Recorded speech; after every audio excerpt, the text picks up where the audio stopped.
wajen wani jami'in tsaro suka same ni aka ce in je in faɗa wa shugaban ƙasa ga hanyoyin da za a yi bi a daina ta'addancin nan na Fulani.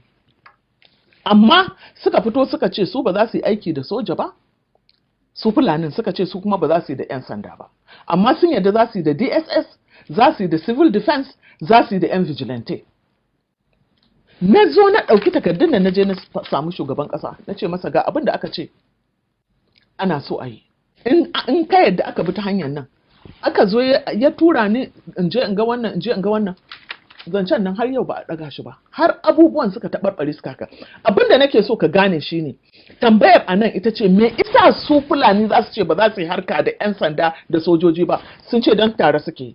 Sau nawa za ka ga an nuna ba Fulatanin da zai fito ya yi rantsuwa a gaban mutane, ya ce shi ya rantse da hukuma suke wannan abu. Kuma ai biri na kama da mutum, yaya za a yi Faruk a ce yau an je ka karɓi miliyan 100 miliyan 200 kana zaune a daji a canke kuɗaɗen nan da duk nauyinsu a kai su wai su ɓata a ce ba a kama mutanen ba zai yiwu ba.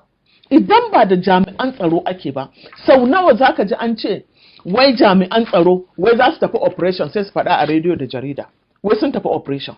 Kai ka taɓa jin operation na ɗan sanda ko na soja abin da ya kamata ka yi shi a cikin sirri? Akwai abin da suke cewa element of surprise. Za a shirya ba zata, a shirya yaƙi, a shiga abin a fito sai an gama ma an samu nasara sannan za ka je.